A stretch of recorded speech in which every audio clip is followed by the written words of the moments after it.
Hello friends, मैं नीतू। कैसे हो आप सब? फ्रेंड्स चलो चलते हैं एक कदम सफलता की ओर मेरे संग।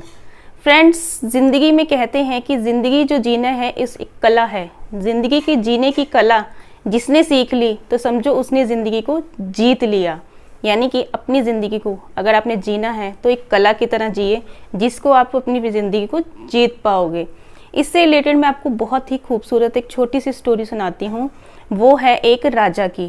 वो राजा ना इतना क्रूर था, लेकिन उसमें थोड़ी सी दिल में उसकी जगह थी। उसको क्या होता था कि कोई भी अगर कुछ गलती करता था ना, उसकी क्या सज़ा होती थी? सीधा फांसी। वो हर किसी को क्या देता था? सिर्फ फांसी।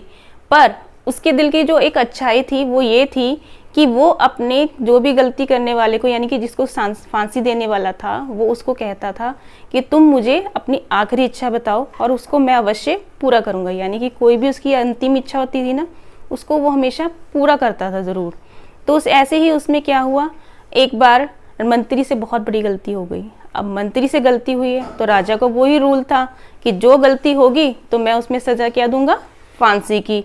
अब मंत्री के सारे घर वाले उदास हो गए कि अब क्या होगा, कल उसको फांसी लग जाएगी, हमारे घर में तो कोई खाने बनाने वाला भी नहीं है, कहाँ से हम घर का गुजारा करेंगे।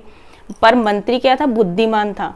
उसने अपने दिमाग में रात को ही सोच लिया कि कल मुझे फांसी लगने वाली है और मुझसे मेरी अंतिम इच्छा पूछी जाएगी, तो मैं अपनी अंतिम इच्छा में क्या पूछूंगा और क्या कहूँगा राजा जी से कि मेरी अंतिम इच्छा पूरी कर दो। अब मंत्री जी सोच के रात को सो गए। अब सुबह जब मंत्री को बुलाया गया फांसी के लिए तो साथ में राजा भी आए और राजा ने वही अपना रूल अपनाया। उन्होंने पूछा मंत्री से कि बताओ तुम्हारी अंतिम इच्छा क्या है।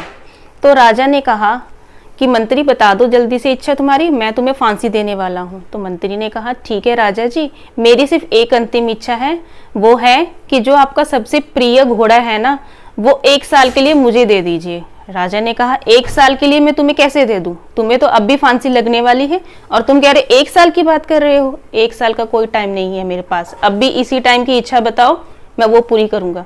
तो मंत्री जी ने कहा कि राजा जी, मेरे पास ना बहुत बड़ी कला है जिससे ना मैं 1 साल के अंदर घोड़े को ना उड़ना सिखा दूंगा, घोड़ा आपका उड़ना शुरू हो जाएगा।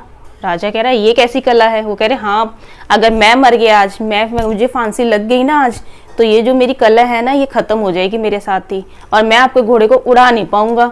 तो राजा को सोच विचार में पड़ गया। अब राजा ने सोचा कि चलो कोई बात नहीं, फांसी तो मुझे इसको देनी है, आज नहीं दूंगा तो 1 साल बाद दे दूंगा।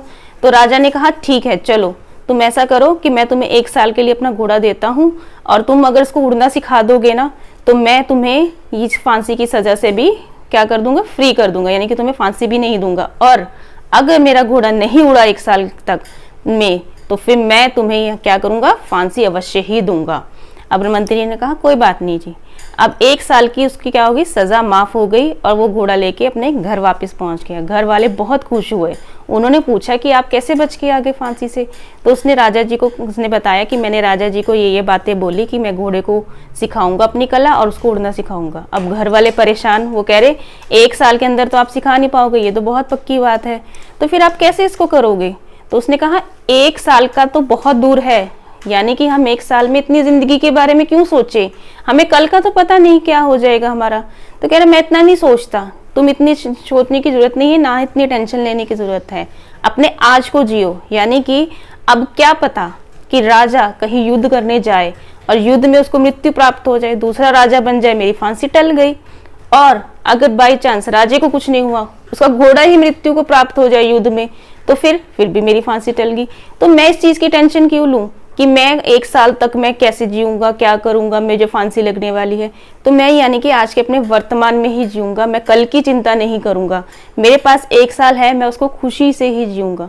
तो फ्रेंड्स, लाइफ में हमारे साथ भी ऐसा होता है कि जो हमारी आने वाली प्रॉब्लम है ना, हम उसके बारे में सोचते रहते हैं, यार ये आएगा, अब मैं क्या करूं, ये होगा, ये क्या करूं। तो होगा वो होगा, उसके बारे में क्यों सोचना आपने? जो आपका प्रेजेंट है ना, उसके बारे में सोचिए। फ्यूचर की चिंता के चक्कर में आप अपना प्रेजेंट भी खराब करते हैं, अपनी प्रेजेंट खुशी को भी नहीं जी पाते हैं। तो फ्रेंड्स, हमेशा प्रेजेंट में जिए, प्रेजेंट की खुशी लिए।